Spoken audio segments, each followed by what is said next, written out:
Hi, welcome to day 22 of 30 days of yoga. Today we're going to find our foundation on the mat from mountain pose, grounding the feet hip distance, drawing through the pinky side of the foot as you inhale and lift the ribs away from the hips, extending arms. Inhale. And exhale, release, drawing the ribs and the heart from the chest. We have some time to take these breaths and also find our intention for the practice, whether that be an idea, a thought, a concept, or simply a word you would like to organize yourself around for the practice and maybe throughout your day. Deep breath, inhale, extend the arms overhead. As you exhale, we're going to forward fold. I'm using a chair today as a prop. You may be folding to the floor, your mat, or using blocks to accommodate your unique flexibility and structure. These are just suggestions. The practice is exactly that. We're practicing and working around or according to our body's messaging on a given day. Yoga is for every body. Deep breath, inhale, pull into half lift, lengthening the spine. Exhaling and drawing. Again, into the length of the back of your legs, relaxing the head, and perhaps stretching the wrists, gently folding to undo much of the gripping work we do throughout our day. The hands and feet message a lot to the rest of our body. Deep breath, inhale, extend. Again, the ribs, your heart to lift from the chest as you reach behind you, placing the hands perhaps on the shelf of your hips for a standing subtle back bend. Deep breath, inhale, reach arms overhead and fold forward. Again, finding length appropriate to your flexibility. Every forward fold is an opportunity to release the forearm and wrists, whether again using blocks or a chair or your mat. We're traveling to the mat, hands and knees,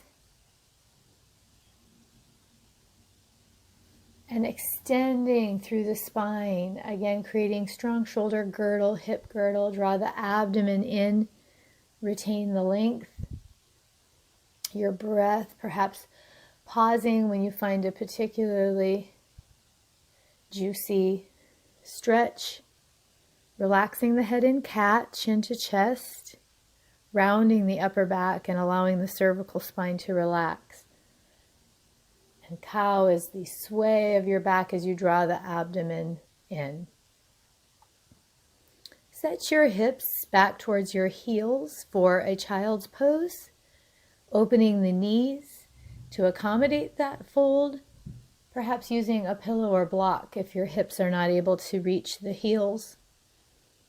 Stacking the hands beneath the forehead again for added support if you're not able to fold the head between the arms. Extending the arms as you pull the hips into the heels, creating space between each vertebra. We'll slowly draw up to kneeling for another back bend. Stretching the front of the hip as again you draw the abdomen in, squeeze the glutes to support this flexion of the spine. Head relaxes, And your facial muscles relax as gravity rains down on the front of your body to the degree you are able to comfortably extend. Deep breath. Inhale, push up from your knees to standing, returning back to mountain pose, finding a wider stance. Extend the arms overhead, and let's take a straddle forward fold, using the legs to brace or support the upper body. So the depth of the fold isn't as important as your awareness to your body's messaging. Creating a firm structure or scaffolding will create a greater balance. So gently using those legs to brace or support as you pull the feet into the mat, pinky side. Deep breath, inhale, let's forward fold again.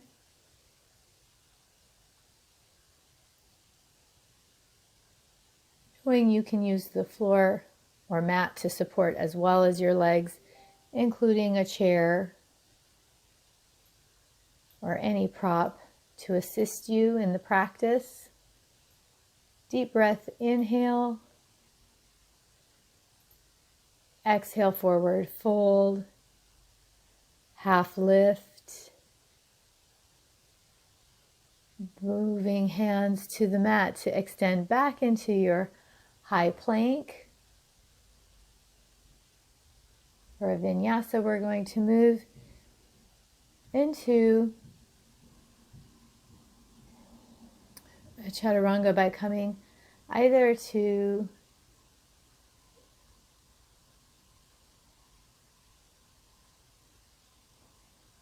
a deep downward facing dog,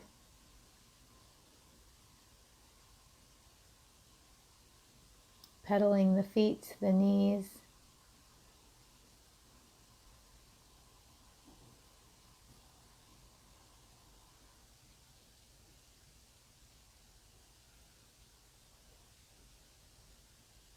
calf raises, settling the feet towards the mat as you release perhaps the lower leg. Head relaxes between those arms. Step, walk, or jump in, returning to forward fold.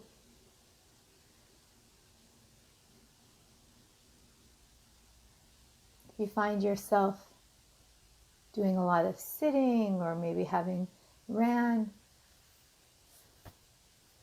a day or two prior, these hamstring stretches from the folds are very useful to undo some of that shortening that occurs from both activity and or sedentary sitting.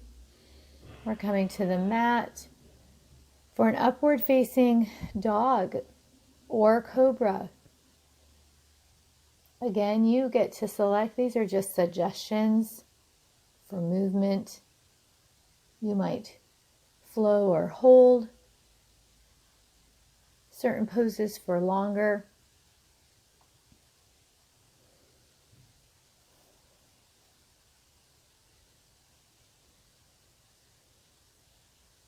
Again, squeezing the glutes, pressing the thighs into the mat for the upward facing dog, returning to your high plank, step, walk or jump in, returning through to standing mountain on your mat.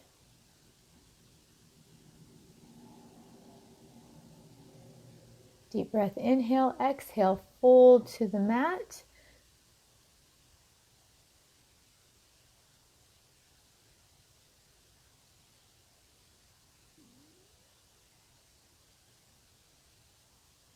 Easing into your breath. Well done.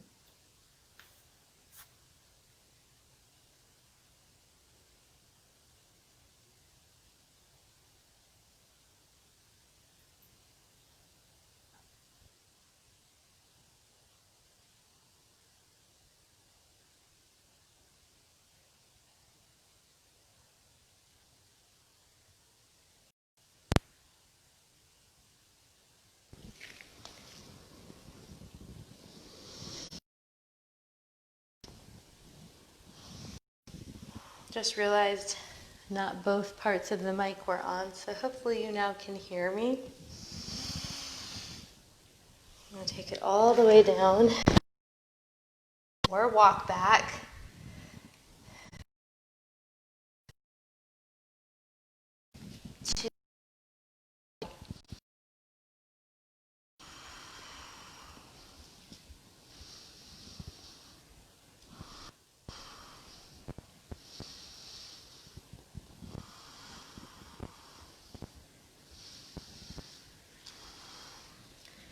And back to our plank, to cobra, or that hover.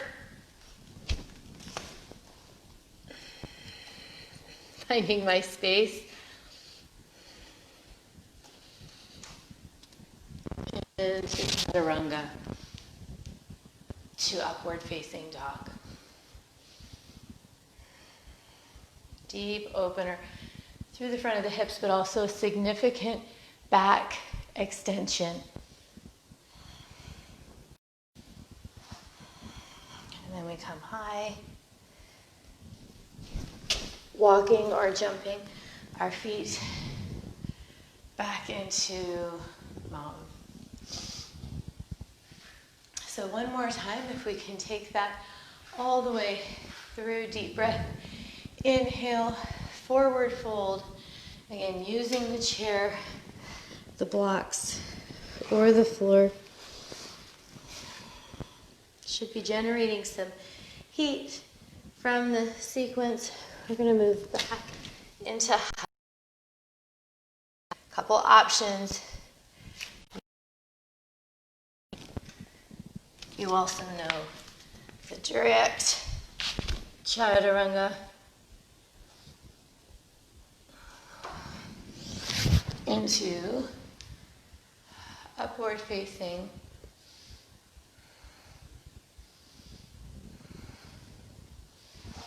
And crawl back into downward facing.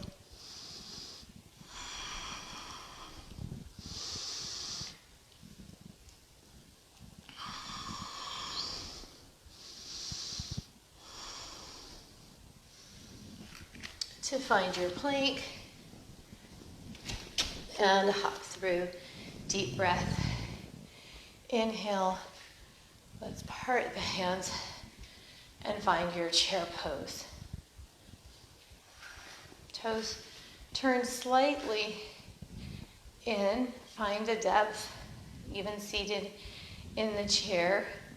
We're going to bring the hands to heart center. Lift. And add a twist, a spinal rotation to our first chair pose.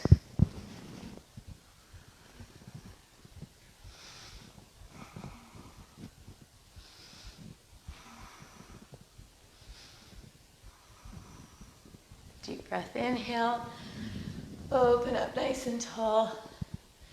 Extend the hands if you'd like to take a greater standing back bend. Deep breath, inhale. Find that chair pose again.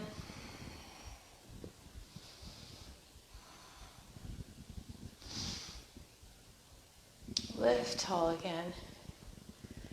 And let's take our twist to the other direction.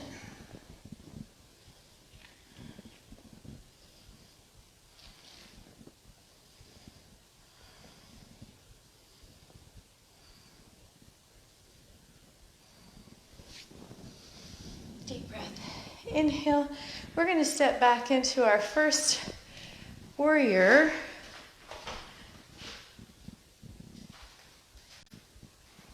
Shoulders over hips. Step back, aligning the heels as if they are on one line. Back foot is turned out slowly. Find the length and the depth of your stretch without compromising the knees. We did the chair beneath us if you like. Let's move into warrior two. Arms extended. Make sure the alignment is parallel to the floor. We're going to do an extended side angle. So this forearm comes up and we lift from that forearm through the ribs and then right in to triangle. So extending the front leg, perhaps taking it to the floor.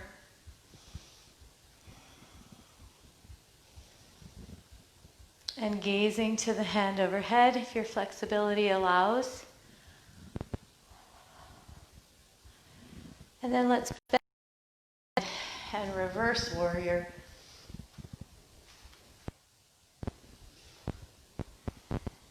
Tearing the mat in two.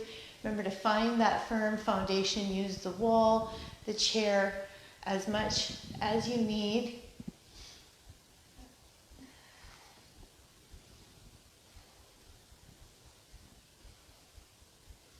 We're going to come up one more time, and what we're going to do is turn the arms long. I've moved a little wider than I wanted. We're going to take that triangle to the outside and reach. So this is a reverse triangle in that I am lengthening through the hips, but taking my hand to the outside of the foot. Again, you can see a block. Could be really helpful to help find that length. We're going to come back to our warrior with or without the block. I'm just bringing it with as we transition to the other side. So the front and center, you can bring that block and fold back of your legs, resting forearms, holding out. Regardless of what you take, finding length. Here's an extended chest opener.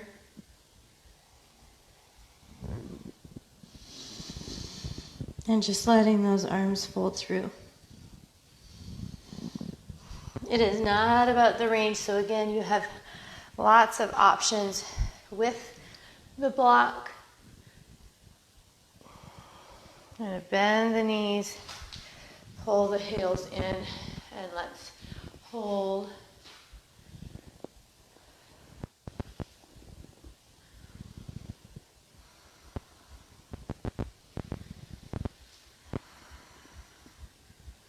Deep breath in.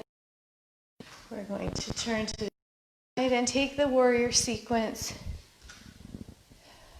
Again, aligning the heels, rotating the shoulders and the hips.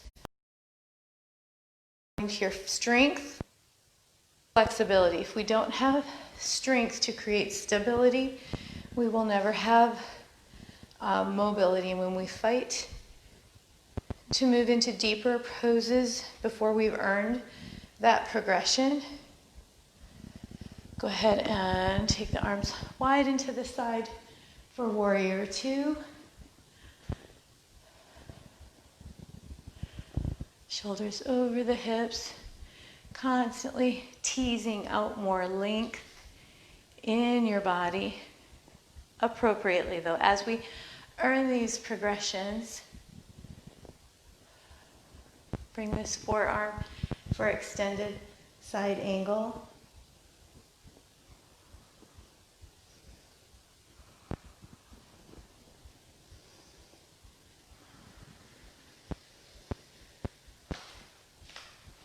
And then I believe we straightened that front leg and went right into triangle. Again, you can see how helpful a block can be. Hand, thigh, hip, it's all very good. And then taking the gaze overhead.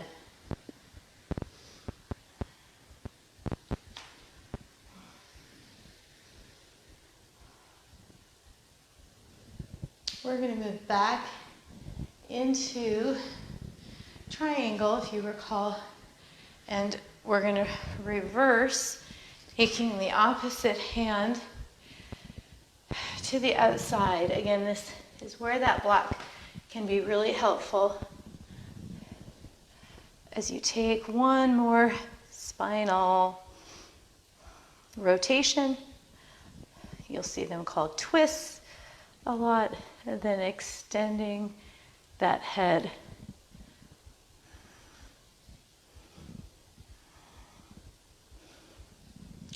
Back to center. Ooh. We're not going to edit for wobbles because they're natural, right? One more time into your warrior.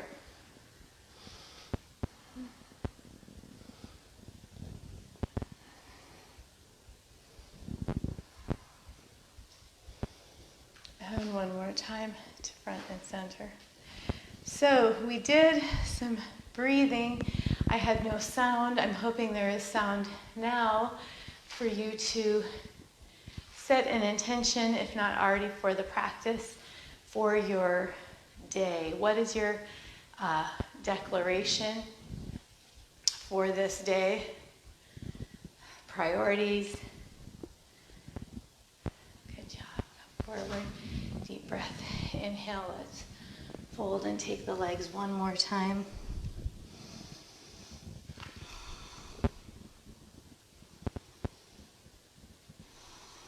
When our environment is quiet and we've taken this time to be intentional, we can often see more clearly what those priorities are or could be. I've read, and I do believe if you have more than 3 priorities, you have none.